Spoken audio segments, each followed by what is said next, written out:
My husband Sterling decided I wasn't worthy of his new elite circle. He told me not to show up at the company party I helped him build, and his family sided with him. For once, I didn't argue, I just left for the coast. As the sunset faded, my phone lit up dozens of messages. Hello everyone. Thank you for being here with me today. Before I begin my story, I'd love to know which city you're joining us from. Please feel free to share in the comments. Now, let me take you into this story. The morning started like any other, only tighter, somehow. Sterling, my husband, was already in his designer suit by 5:45 a.m., adjusting his tie in front of the full-length mirror we'd installed specifically to catch the morning light. It was the day of the huge Series C investor gala for Nexus Technologies, the company we had built from the ground up. I walked into our bedroom, the one we'd shared for 7 years, and offered to run through his pitch with him.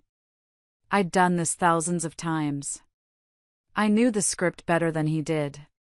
Stand there, he directed, pointing to a corner near the bathroom door, not turning around.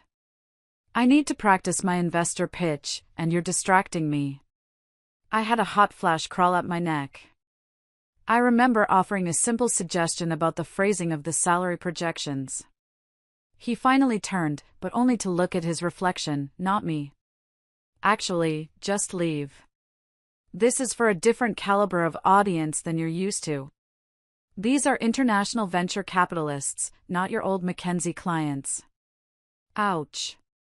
Those old McKinsey clients were the lifeblood of Nexus's first year, but that contribution had apparently been erased from the official narrative. Then came the real gut punch.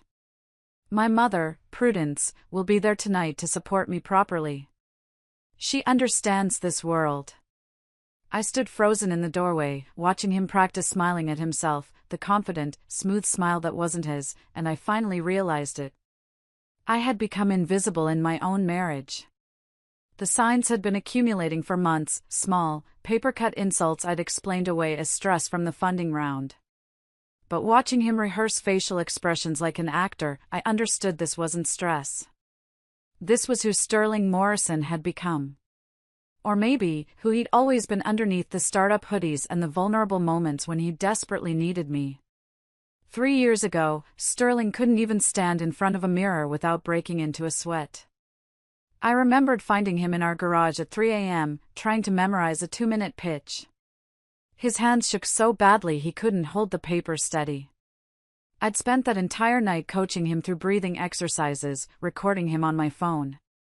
By morning, he delivered the pitch flawlessly and secured our seed funding. Now, he was dismissing my former clients as if they were nothing. Those same connections I leveraged from my 5 years at the firm, calling in favors, arranging meetings on weekends, turning casual coffee conversations into product demonstrations. 3 contracts worth $2 million in recurring revenue that kept Nexus alive through its first year. I sacrificed my own potential promotion track at McKinsey for his dream. Are you still here? Sterling asked, still facing the mirror, practicing his co-laugh, the one that sounded nothing like his real, slightly nasal laugh. I hadn't heard the real one in 6 months. I walked back to the kitchen. My bare feet were silent on the marble floors we'd chosen together when we signed the lease for this penthouse. Back then, Sterling had insisted we needed a place that would impress investors. I'd agreed, even though the rent consumed nearly half our budget. Now, I realized I'd been furnishing his stage, not our home. I was making coffee when my phone buzzed. It was a text from Gwendolyn, my former McKinsey colleague, who was now Nexus's head of operations, a job I had helped her get. The message contained no words, just a screenshot that made my stomach twist into a tight knot. It was an internal budget document for tonight's gala. I used to prepare these spreadsheets for Sterling when he was still learning how to manage company finances. Under a section labeled Strategic Considerations was the line item that chilled me: attendance optimization, spousal attendance limited to board members and C-suite executives meeting specific criteria. And then the note beneath it, specific and vicious: S. Morrison does not align with current corporate positioning. Refer to Family Advisory Input. Family Advisory Input. That meant Prudence and Leland Morrison, Sterling's parents. The same people who'd spent the first year of Nexus calling it Sterling's expensive hobby and suggesting he return to law school. They only changed their tune when the Series B funding hit, and suddenly their son was worth $20 million on paper. Now, they were advising him on which spouse met the criteria for a corporate event. I thought about our garage office where Nexus was born. The card table we'd used as a desk. The air mattress we'd inflated when we were too exhausted to drive home safely after 18-hour coding sessions.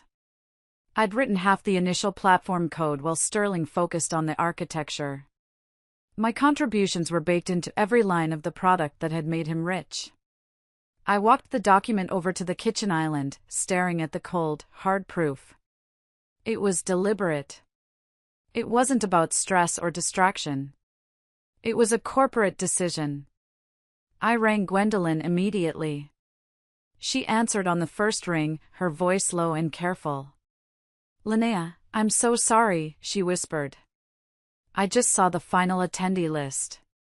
I can't believe they're doing this to you." "It's strategic," I heard myself say, echoing Sterling's corporate speak. "Apparently, I don't project the right image for international venture capitalists. That's complete garbage, and you know it. You built half that company. Your connections brought in the initial revenue. Heck, you taught Sterling how to read a balance sheet through the bedroom door."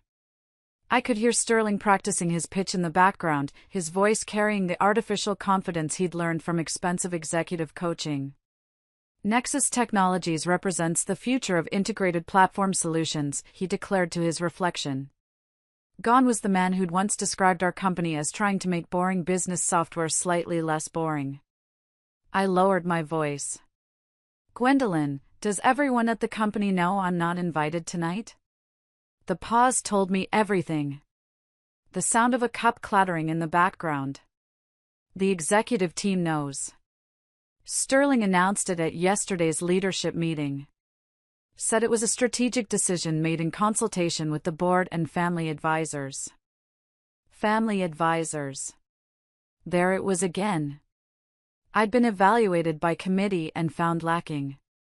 Gwendolyn's words hung in the air as I sat down my phone. The humiliation wasn't private anymore.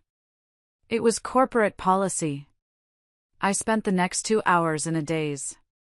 I tried to do laundry, but I just put the same load in the washer 3 times.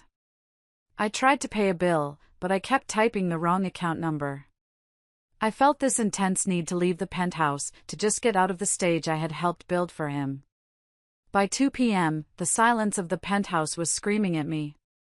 I dressed carefully, in my best business attire, the charcoal suit I'd worn to our Series B closing. I drove to Nexus headquarters. The building gleamed in the afternoon sun, all glass and steel ambition. The security guard, Marcus, who had known me since we operated from a co-working space, looked painfully uncomfortable when I walked through the lobby. "Afternoon, Mrs. Morrison," he said, not quite meeting my eyes. He knew too. The elevator ride to the 20th floor felt endless. When the doors opened, Jennifer, Sterling's latest assistant, looked up, and her face went pale. "Linnea, Mr. Morrison is in a meeting with investors right now," she stammered. "I know," I said, walking past her towards Sterling's corner office. Through the glass walls, I could see him gesturing at a presentation. 3 men in expensive suits nodded along. Everything about that office was calculated for maximum impact, including apparently my absence. 20 minutes later, the investors filed out. Sterling stood in his doorway, his expression unreadable. "We need to talk," I said. He stepped aside, letting me enter, then closed the door. The office smelled like his cologne, something French that Prudence had gifted him. I walked to his desk, putting the massive oak surface between us like a barrier. "You came here to make a scene?" he asked, adjusting the Hermes tie his mother had given him last Christmas. "I came here for an explanation, a real one, not corporate doublespeak." Sterling sighed, the way he did now when he thought I was being unreasonable. "Linnea, these investors tonight, they're not from Seattle. They're Silicon Valley elite, international venture capitalists who expect a certain level of sophistication. You're brilliant at strategy, I'll give you that. But this is about cultural fit. Cultural fit. I repeated the words, letting them hang. I have an MBA from Northwestern. I worked at McKinsey for 5 years. What culture am I not fitting into? It's not that simple. He moved to the window, gazing out at the water. These people can sense things. They read subtle cues.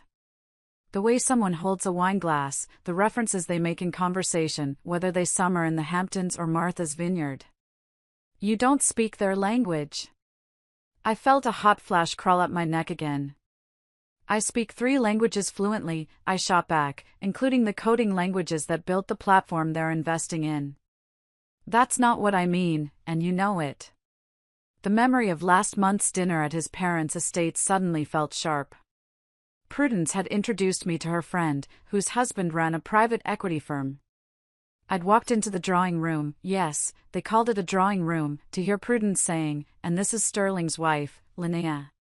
She used to help with marketing back when the company was still small." Used to. Small. Every word chosen to diminish my ongoing contribution. "Your mother made it very clear last month that I don't belong in your world," I said now. Sterling turned around, his face set in that board meeting expression. "My family understands this environment. They've been part of it for generations. They only want what's best for the company." "What's best for the company," I said slowly, "or what's best for their image?" He moved back to his desk. "Look, my family agrees that sometimes the most supportive thing a spouse can do is step back. This isn't personal. When did Prudence and Leland become the board of directors for our marriage?" I felt the heat rising in my voice. "They're advisors. They have experience with this level of society. This level of society. The level where wives are evaluated by committee and found lacking. Mom says your presence might send the wrong signal to potential investors worth hundreds of millions. These people expect a certain type of presentation. A certain type of wife, you mean?" I challenged him. He didn't deny it. Instead, he looked at his new Patek Philippe watch. "The gala starts in 4 hours. I need to prepare." That was it. Dismissal. No apology, no acknowledgement of what this meant. "You're right," I said quietly, standing up. "I don't fit into this world you've created. The world where people are evaluated like stock options and marriages are treated like merger agreements." I walked to the door, then turned back, my eyes locking on his. "Your parents must be so proud. You've finally become exactly what they always wanted. Someone who measures human worth in terms of strategic value." The drive back to the penthouse took 12 minutes. I spent them making a mental list. By the time I parked, I'd already pulled up vacation rentals on my phone. Cannon Beach, Oregon. A cottage on the coast, available immediately. The photos showed rough wooden walls, mismatched furniture, and an unobstructed view of the Pacific, everything Sterling would consider beneath our status. I started packing. I chose clothes Sterling had always criticized, the comfortable jeans he said looked too casual, the university sweatshirts he claimed were not appropriate for someone in our position, the old sneakers he tried to throw away because they weren't designer brand.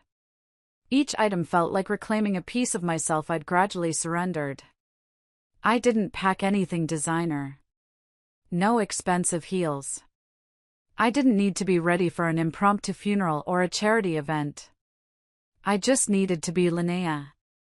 The penthouse felt like a museum as I moved through it one last time. Every carefully chosen piece of furniture, every precisely placed artwork, all selected to project success and sophistication.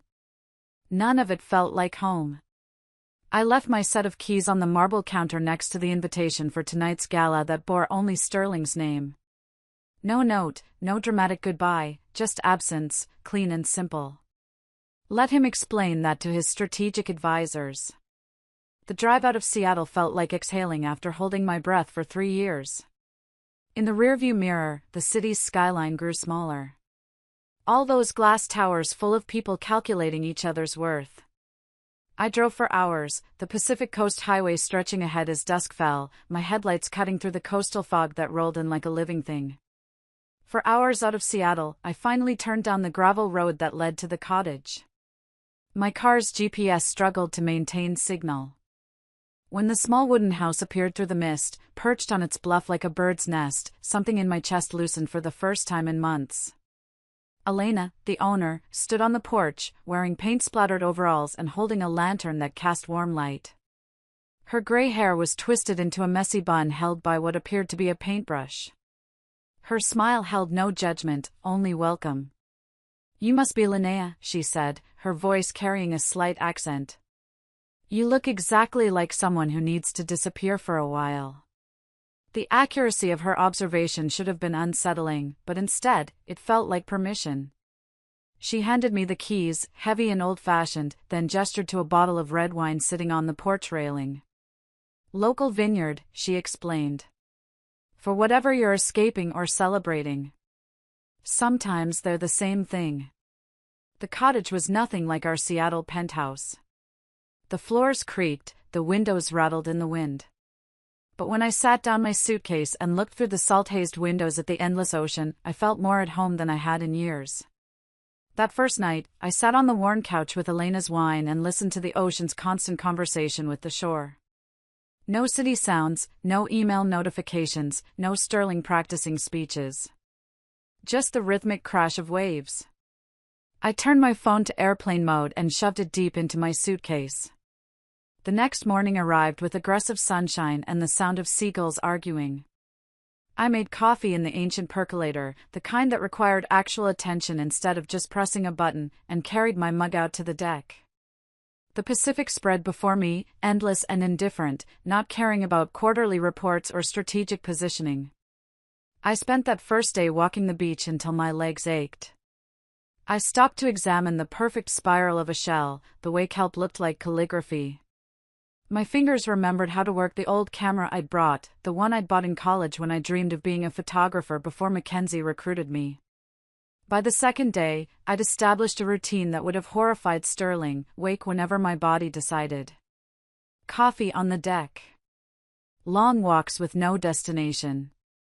Reading actual books, the ones I'd bought years ago but never opened because there was always another pitch deck to review, another investor presentation to polish. On the third morning, Elena appeared on my deck, carrying her own coffee mug and a sketch pad.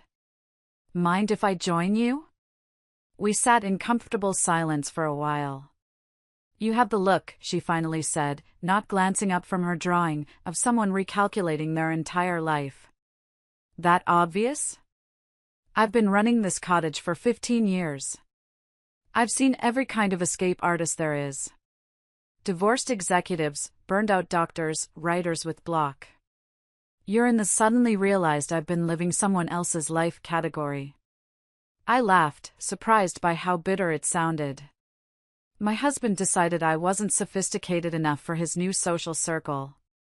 Specifically, I don't meet the criteria for attending his company's investor gala, the one for the company I helped build. Elena snorted, returning to her sketch. "He got successful, and suddenly you weren't the right kind of accessory anymore. His parents agree I might send the wrong signal to international investors. You know what I love about the ocean? It doesn't care about your net worth. Waves crash the same for billionaires and artists. The tide doesn't check your portfolio before it comes in." That afternoon, I did something I hadn't done in 3 years. I cooked a meal without checking the time, without worrying whether it photographed well enough for the social media presence Sterling insisted we maintain. I made pasta with butter and garlic and ate it on the deck while the sun set. Later, I found a yellowed, empty journal. I started writing. At first, it was about Sterling, the hurt, the humiliation. But gradually, other things emerged. The photography business I'd dreamed of starting. The novel I'd outlined, but never written because there was always something more important to do for Nexus. The teaching position I'd turned down because Sterling said we needed to focus on our company. Except it had never been our company. It had been his company that I'd helped build, his dream that I'd supported. Somewhere in those 3 years of coding in spreadsheets, I'd forgotten that I'd once had dreams, too. Dreams that didn't involve IPOs or market valuations. The fourth morning turned into the fourth evening. I was sitting on the deck with a glass of Elena's wine. October 7th, 7:15 p.m. 400 miles away, the doors of the Fairmont Olympic Hotel's Grand Ballroom would be opening for the Nexus Technologies Investor Gala. I could picture it perfectly. The ballroom transformed with the precise lighting we'd selected. The floral arrangements from the vendor I'd researched. The signature cocktails I'd suggested based on the German investors' preferences I'd discovered through careful investigation of their previous events. Every detail bearing my invisible fingerprint while my actual presence had been deemed inappropriate. My phone sat face down on the wooden table, still in airplane mode. But curiosity, that terrible human flaw, began its familiar itch. What if something had gone wrong with the catering? What if Sterling's presentation had technical difficulties? At 7:43 p.m., I turned on my phone. The screen erupted immediately. The notification sound became one continuous buzz as messages flooded in faster than the device could process them. 26 missed calls, 42 texts, 17 emails marked urgent. The phone actually grew warm in my hand. Gwendolyn's name dominated the missed calls. Her text started professionally and descended into chaos. Linnea, please call when you get this. Something's happened with the German investors. Sterling needs you to call immediately. Call me now. Everything is imploding. Where are you? This is insane. The investors are walking out. Sterling's having a meltdown. Then, something that made me sit up straight. A text from Prudence Morrison. In 7 years of marriage, my mother-in-law had never contacted me directly. Urgent family emergency. You must call immediately. I called Gwendolyn first. She answered before the first ring finished. Thank God, she gasped.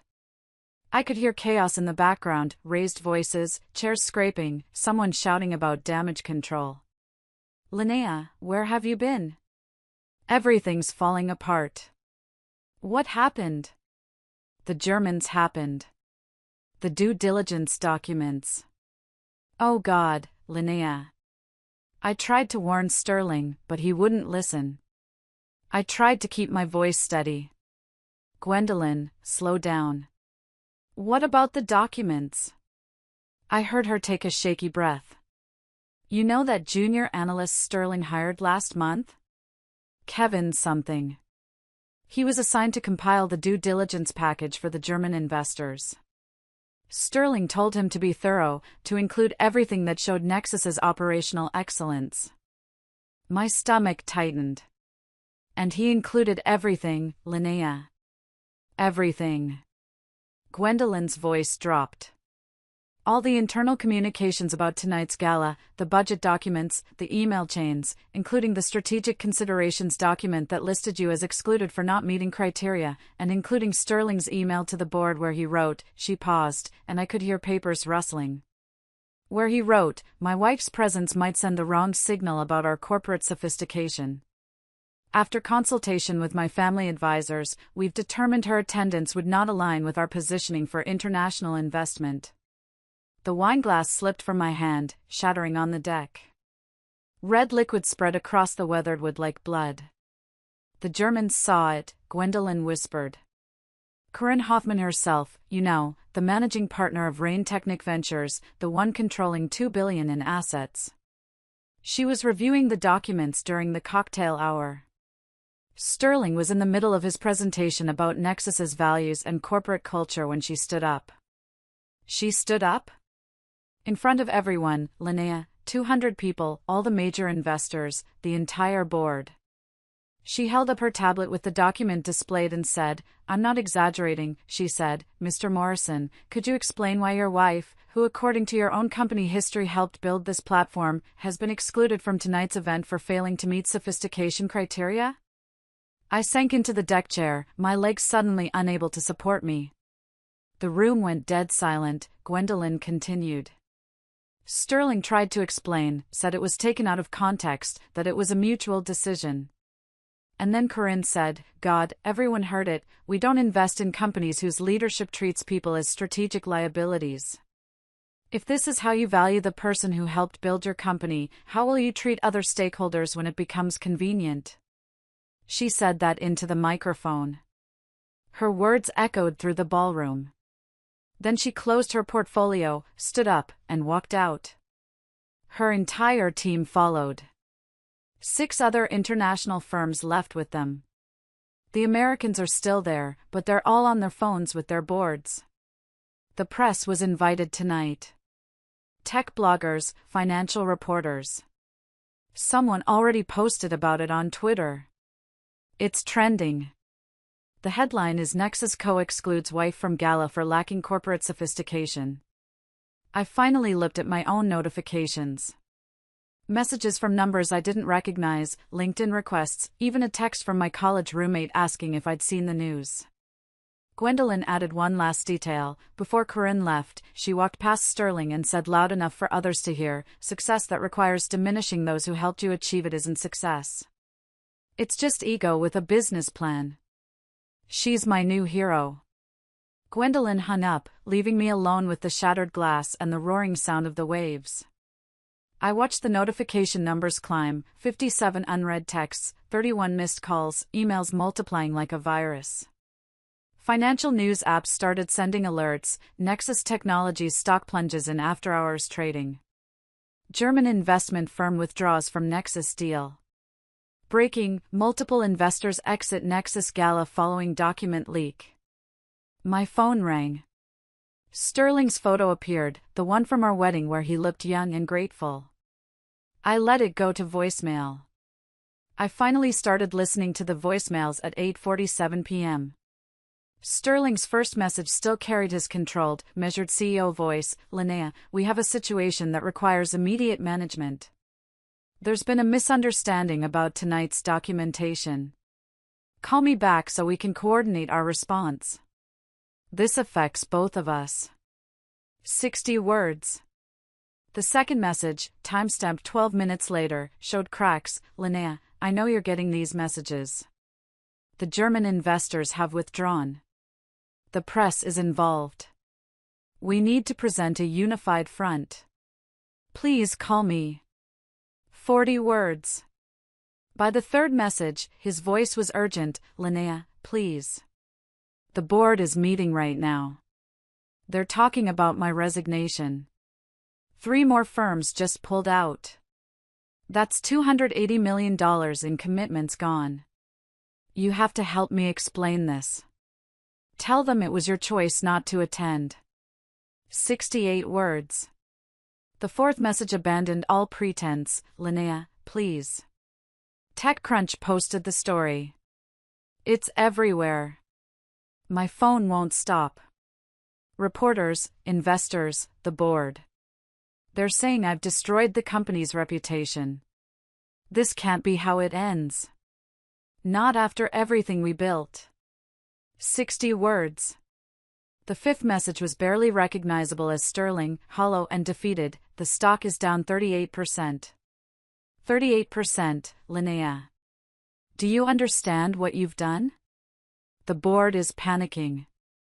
We need you to say this was mutual. Please, I'm begging you. 47 words. I moved to the next voicemail. Leland Morrison's voice filled my ear, cold and threatening. Linnea, this is Leland. I don't know what game you're playing, but you're destroying our family's reputation. Sterling's career is in ruins. Prudence is being bombarded with calls from our associates. If you don't immediately release a statement supporting Sterling, I'll pursue every legal option available. This vindictive destruction ends now. 80 words. Vindictive destruction. As if I'd orchestrated this. As if I'd written the documents that excluded me. The next message made me actually laugh, sharp and bitter. Prudence's voice, trying for warmth but achieving only condescension. Linnea, dear, surely we can handle this like adults. Yes, there were some unfortunate misunderstandings about tonight's event, but that's no reason to let Sterling's career burn. Surely you can put aside your feelings for the sake of the family reputation. We've always welcomed you, despite the differences in our backgrounds. Don't let pride destroy everything. Call me back so we can craft an appropriate response. 108 words. The next message was from David Winters, chairman of Nexus's board, the man who'd once called me Sterling's secret weapon. I listened with growing disbelief. Linnea, David Winters here. I'm calling with a proposal that could benefit everyone. The board is prepared to offer you a consulting contract for $200,000 for 6 months of advisory work. Minimal actual duties. In exchange, you'd sign a standard NDA and release a statement clarifying that you chose to skip tonight's event to focus on personal projects. This protects everyone's interests and allows us all to move forward. Call me back within the hour. 121 words. A bribe. They were trying to buy my silence. $200,000 to agree that I was exactly what they'd claimed, unnecessary, unsophisticated, better off absent. I sat there, watching the numbers climb.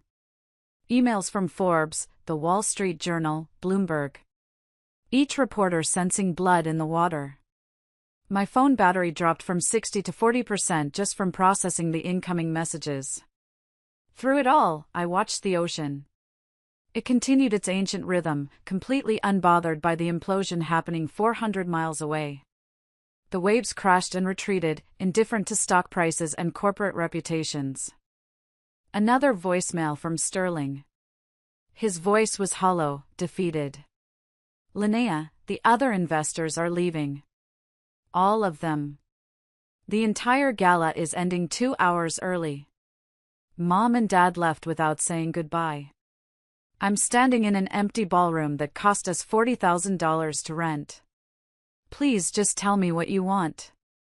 What will it take for you to help me? What did I want? The question felt too big. I wanted the last 3 years back.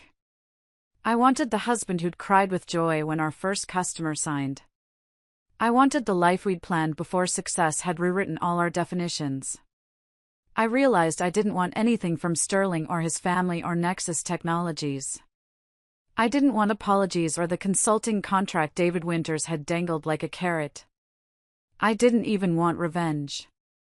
Not really, because revenge required caring about the outcome. I wanted silence. They wanted me to participate in their panic. Every call, every text, every voicemail was an invitation to join their chaos, to help them manage the consequences of decisions they had made about my worth. Even David's bribe assumed I could be brought back into their narrative for the right price. I pressed the power button and held it until the screen went dark. Then I did something I hadn't done since college, before smartphones became extensions of our bodies. I found a small screwdriver in the cottage's kitchen drawer, removed the phone's back panel, and took out the battery. The device became just a rectangle of glass and metal, harmless and silent. The physical separation felt significant. It wasn't just airplane mode, which could be undone with a swipe. This required deliberate action to reverse, a barrier between me and the temptation to check just one more message, to witness the ongoing collapse of everything he'd built while excluding me from it. I sat there, watching the light fade over the Pacific. I had chosen silence instead of engagement. I had chosen peace instead of panic. I want you all to understand that this was the pivotal moment. This was my choice to reclaim myself. If you're still listening at this point, please help me by liking this video and commenting the number 1 below. This lets me know that you are awesome and that I understand you are accompanying me throughout this entire journey. Your help is a huge encouragement and truly cheers me on. Please comment the number 1 so I can recognize you, and now, please listen as I continue telling my story. The darkness was deep now. I poured another glass of wine. The broken glass from earlier still littered the deck, catching the last light like scattered garnets. I'd clean it up tomorrow. Tonight, I just wanted to sit with the strange, unsettling relief. Around midnight, I heard footsteps on the gravel path. Elena appeared carrying a thermos and wearing a thick cardigan over her paint-stained clothes. She took one look at my face, at the dismembered phone on the table, and settled into the other chair without asking permission. "Bad news or good news?" she asked, pouring something hot and fragrant from her thermos into a mug she brought for me. I realized it was something herbal that smelled like comfort. "I'm not sure yet," I said honestly. Then, because the darkness and her presence made honesty easier, I added, "My husband's company just collapsed at a gala I wasn't invited to. Investors walked out. His career is probably over, and I'm sitting here feeling something that's not quite happiness, but isn't sadness either." "Relief," Elena said simply. "You're feeling relief." I looked at her, this woman I'd known for less than a week, and felt tears start. Not the hot, angry crying I'd done in Seattle, but cooler, almost cleansing tears. "I should feel terrible," I said. "I should want to help him, or at least feel sorry for him. But I just keep thinking about how quiet it is here, how the ocean doesn't care about any of it." Elena was quiet for a moment, sipping her tea. Then she said, "I left a law firm 15 years ago. Manhattan white shoe firm where I'd spent a decade working 100-hour weeks. I just won them their biggest case, a pharmaceutical company, 9 figures at stake." She paused, and I could see the memory playing across her face. "I thought it was about partnership. I'd been promised the track. Instead, the managing partner told me I wasn't partnership material. Said I was brilliant in the courtroom, but lacked the polish and presentation their clients expected. Too intense, too focused on the work instead of the performance. He suggested I might be happier at a smaller firm where expectations were different." "After you won the millions," I said. "After I won the millions," she confirmed. "So I walked out that day, packed my apartment that week, and drove across the country until I found this place. Bought the cottage with my savings, started painting, and never went back." "Did they call you? Try to get you back?" I asked. Elena smiled, the kind of smile that held years of earned wisdom. "They called for months. The case I'd won started having complications. The client wasn't happy with the replacement attorney. They offered me senior partner, my name on the door. I never answered. Eventually, they stopped calling." She leaned forward. "You know what I learned? Silence is the most powerful response to people who fundamentally misunderstood your value. They expect anger or hurt or negotiation. But silence forces them to sit with their decisions without your participation." I nodded slowly. That simple act, removing the battery, had been my ultimate act of strength. The week at Cannon Beach stretched into 8 days, then 10. Each morning, I woke to the sound of waves and the absence of urgency. On the 11th morning, I woke with a different feeling, a clarity that the silence had done its work. I knew what I wanted now. I needed to see what remained of the life I'd left behind. The drive back to Seattle felt longer than the escape had been. The trees along the highway were stripped of their leaves, everything rendered in shades of gray that matched my uncertainty. I turned my phone back on that morning, letting it charge while I packed, but I didn't look at the messages. The city appeared through the rain around 4 p.m. I'd lived here for 7 years, but driving toward our penthouse, I felt like a tourist. Our building's parking garage told the first story. I pulled into my designated spot and noticed Sterling's Tesla was gone. In its place sat nothing, just empty concrete marked with the faint tire tracks of his departure. I sat in my car for a long moment, engine off, trying to prepare myself for whatever waited upstairs. I realized I wasn't afraid of him, I was afraid of the emptiness. The penthouse felt abandoned the moment I opened the door. All the furniture remained, all the carefully chosen artwork still hung on the walls, but hollow in a way that had nothing to do with physical occupancy. The air tasted stale. I walked through the rooms slowly, noting the small absences that marked his departure. His toiletries gone from the bathroom, the closet half empty where his suits had hung. On the kitchen counter, I found a single envelope with my name written in handwriting I didn't recognize. Inside were divorce papers, the language formal and cold.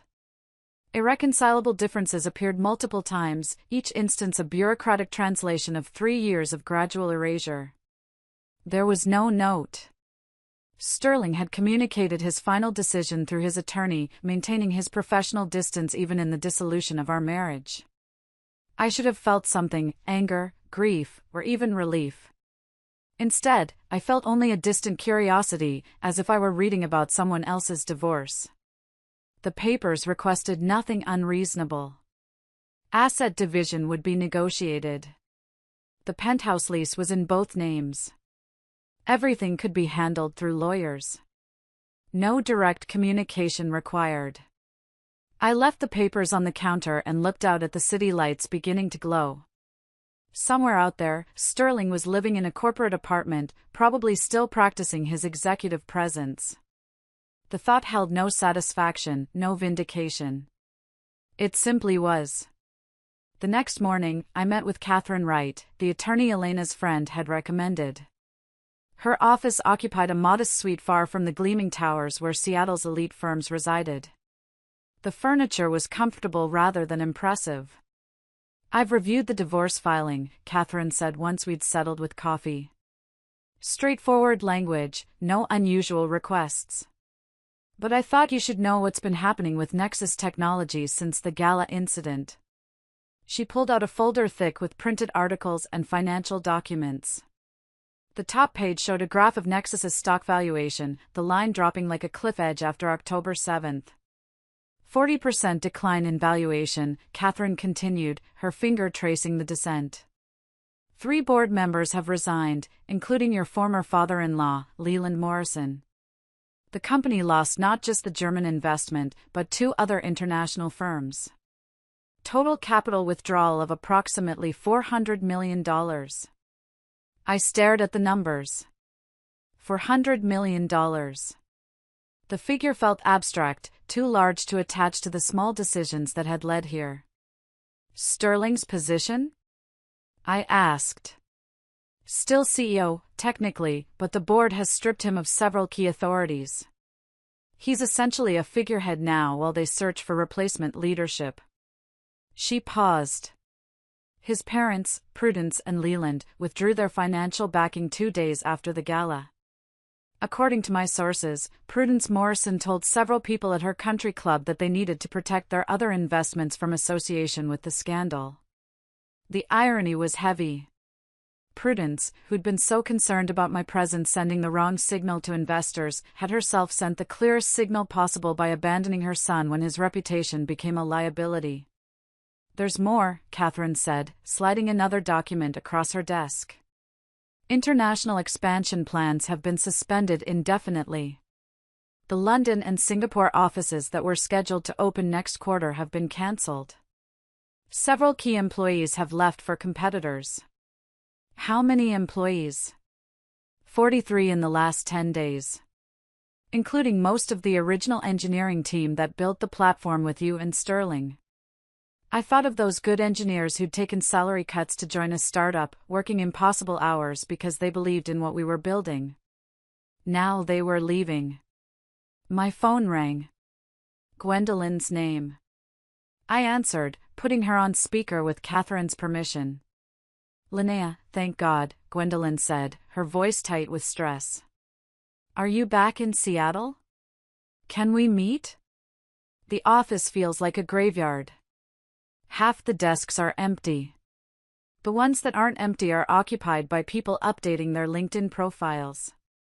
"Sterling? He barely leaves his office. When he does, he looks like he hasn't slept in days. Prudence and Leland haven't been to a board meeting since the scandal broke.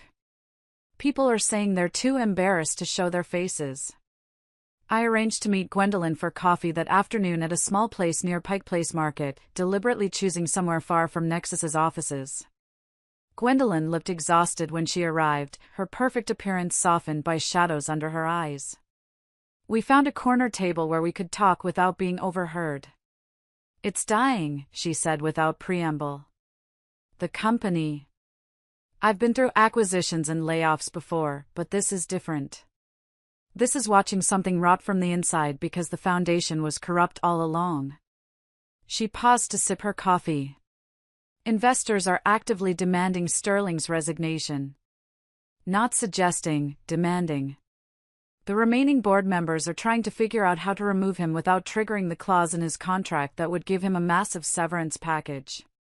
He thinks this is about public relations, about managing a narrative," I observed. "Exactly. He doesn't understand that people saw exactly who he is and decided they don't want to do business with that person." My phone buzzed with an email notification. The sender's name made me pause. Corinne Hoffman.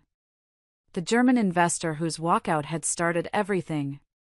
The subject line read, simply, "A conversation worth having." I opened it while Gwendolyn watched, curious. The message was brief and direct. "Miss Morrison, I hope this message finds you well.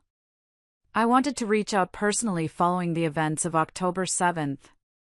I've been following your career and contributions to Nexus Technologies, and I believe you have been systematically erased from a narrative you helped create.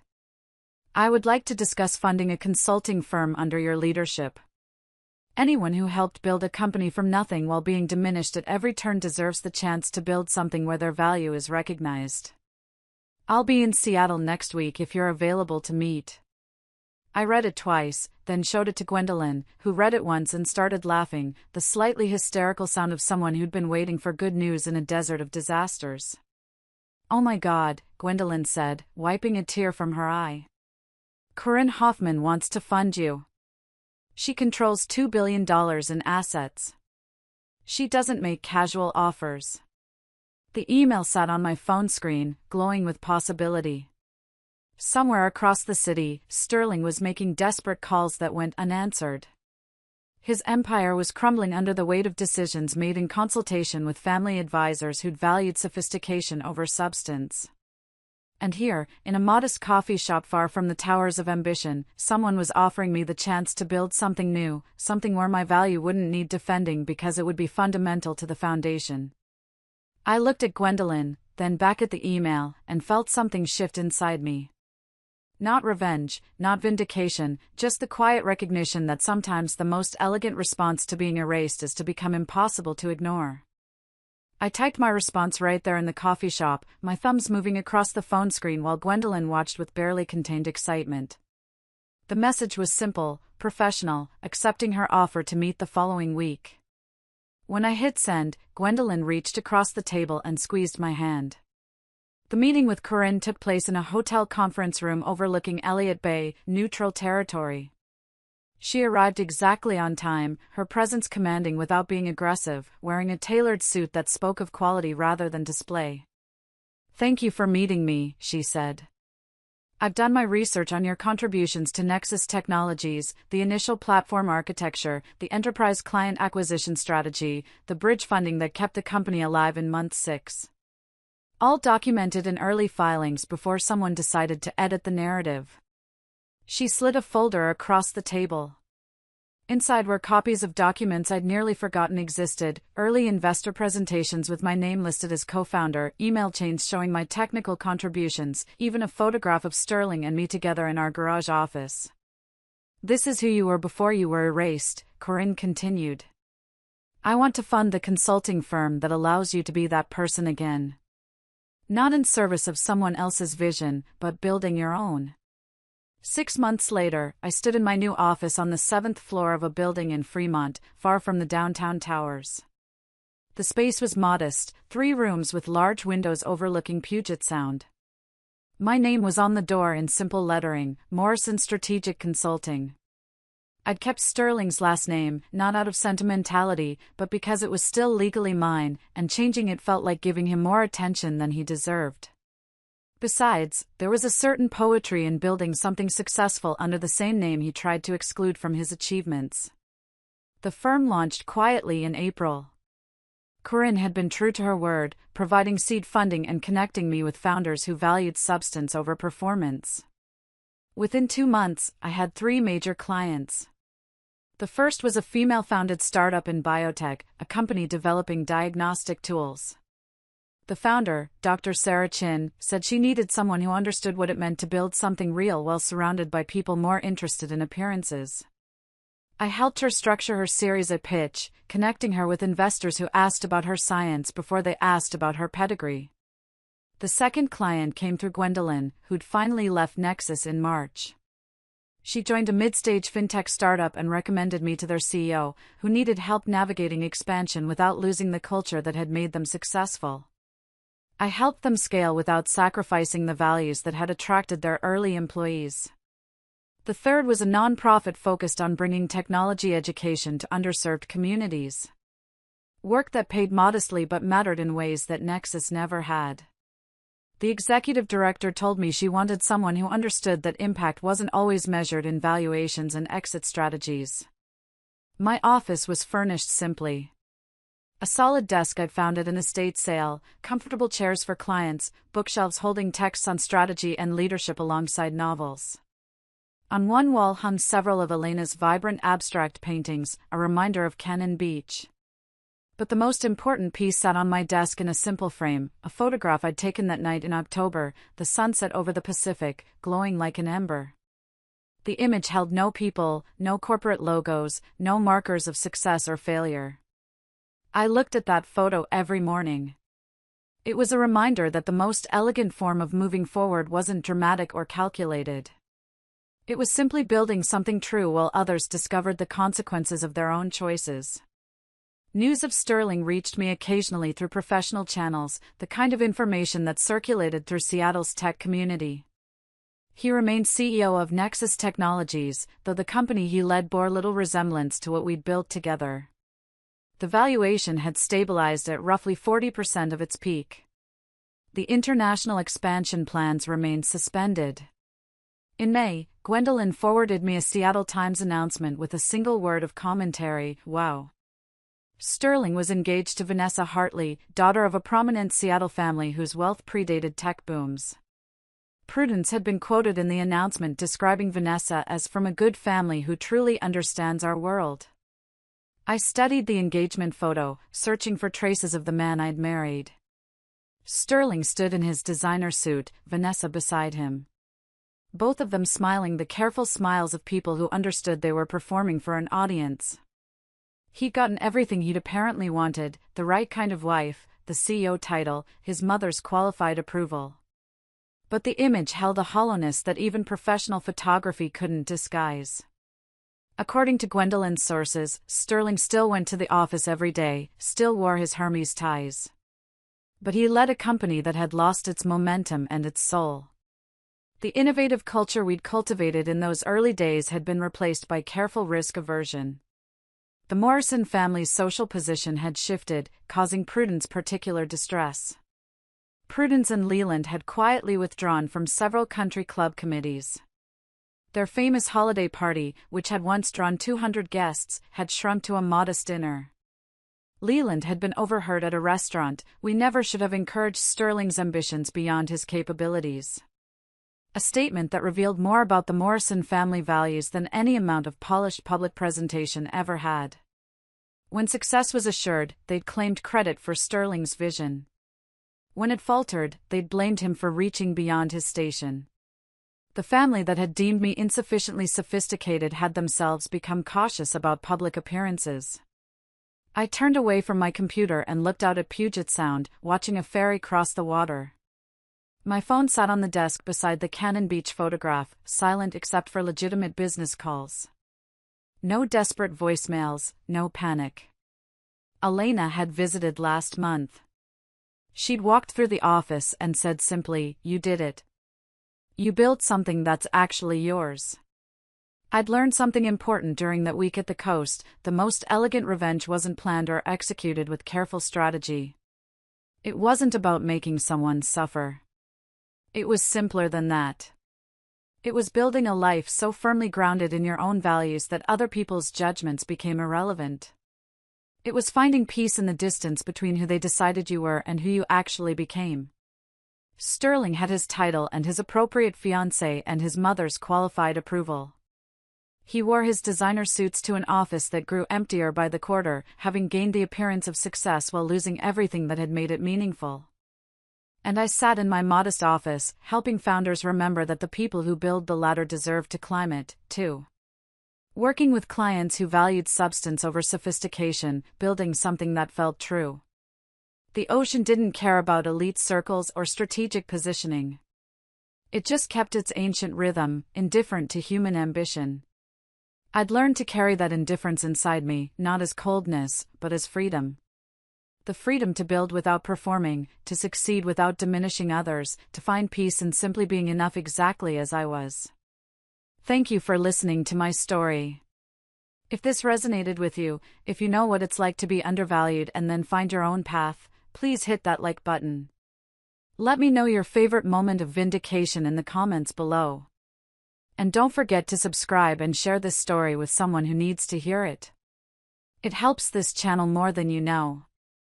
As the waves continue their timeless dance with the shore, this story leaves us with a profound truth: the measure of our worth is never dictated by others' perceptions or their fleeting definitions of success. It reminds us that true value lies in authenticity, resilience, and the courage to reclaim ourselves when the world tries to diminish us.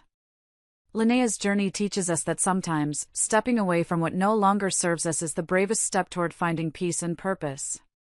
In life, there will always be voices that attempt to define who we are or where we belong. But the power to decide our path, our identity, and our worth rests solely within us. The most meaningful victories are not found in revenge or validation from others, but in the quiet strength of building a life that aligns with our values and aspirations. What about you?